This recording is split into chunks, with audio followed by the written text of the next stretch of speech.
Hi, this is Suhas. I'm a co-founder and CEO of Misters, India's leading men's sexual brand. Uh, so, in the absence of data, stereotypes thrive. For we still have to process the world.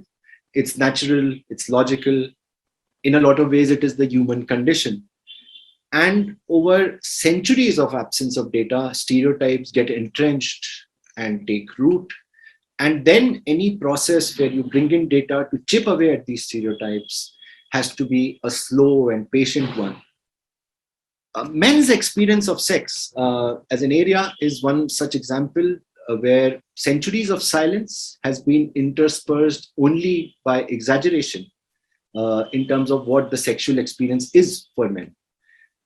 Given that men's expectations of sex and of themselves and their performance during sex is invariably unreal and mostly harmful.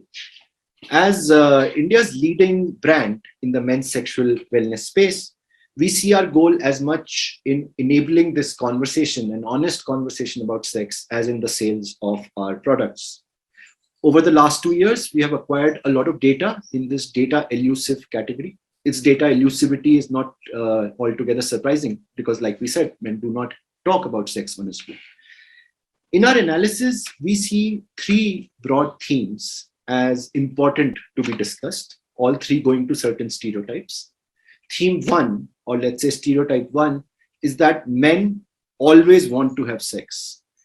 It is a stereotype which obviously is reinforced through porn, but also through Bollywood, and also sometimes somewhat surprisingly through sitcoms coming out from the liberal coasts of America, where the male characters are always keen to have sex. Our data shows that a pretty salient 7% of men never want to have sex. They do not see that as a problem. It's something that they see as part of themselves. It is significant enough for it to not be dismissed as some fringe experience, at which asexuality as a position often is. It is how men see their lives. The other 93%, it's not as if they conform to the stereotype of always wanting sex.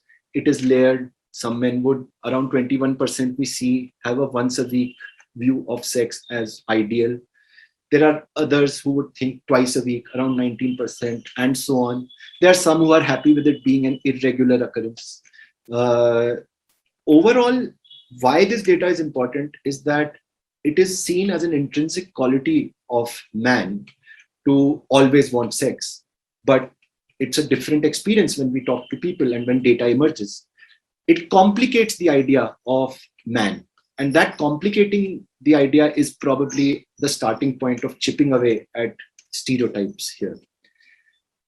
The second one I want to talk about is that men are always ready to have sex. So we talked about the question of desire in the first piece, but then there is the question of capability, intent and capability, let's say. This assumes that men are always ready to have sex, which means that functionally they are good to go. Drop of a hat, they'll get an erection. Reinforced through bar conversation, through locker room conversation. However, global data complicates this. Around 20% of people in their 20s, and as a neat thumb rule, 30% in their 30s, 40% in their 40s, have had at least one experience when they did not get an erection when they needed one. What not getting an erection when you need one does is that it brings down your erection confidence. It's a measure we talk to people about, that how confident are you about getting one the next time? And only 28% men are absolutely certain that they will get an erection the next time they want to have intercourse or they're about to have intercourse. What happens to the other 72%? They still have this stereotype, this expectation that they should be good to go anytime. It can only be inferred, but one reckons they are on some spectrum of self-loathing, some spectrum of acting out in passive-aggressive, violent, non-violent ways to make peace with the dissonance. The third stereotype we want to discuss is that a real man is always able to satisfy the woman. And I'm deliberately using heteronormative language here because of its salience in terms of the data we have. every man is expected to satisfy the woman every time. While when we see what people come to misters with, is around 62% men want to find a way to satisfy the partner. There's a dissonance there. The stereotype is way off mark because 62% clearly want help with that objective. However, even if one assumes that that is the objective, one is likely to think that it will make for a good world, like a world full of generous lovers.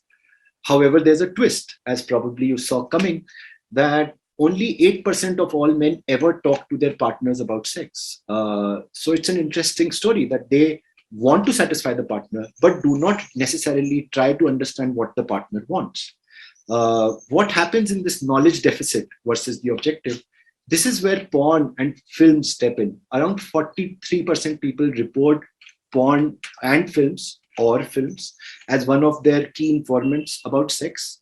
And porn, with its language of dominance, of wives and girlfriends and bhabis and stepsisters, taken by awesome force by a man, left asking for water, idiomatically speaking. And this objective of satisfaction, what this journey starts with, ends up being answered in the language of power, of some great game, of power being more important than pleasure. So satisfaction to dominance is an interesting change in the journey, is an interesting shift, because what started out as a basic quest with a vis-a-vis a person gets answered by what people learn from porn. Videos with magical claims around satisfying partners or dominating them with this outright power run into millions of views on YouTube and are responsible for an economy of 300 million USD.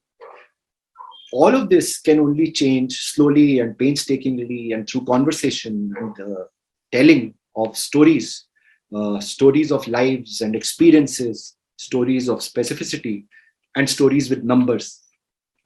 I'm very happy that this forum invited me to speak, to tell at least some of these stories on behalf of Misters. Thank you very much.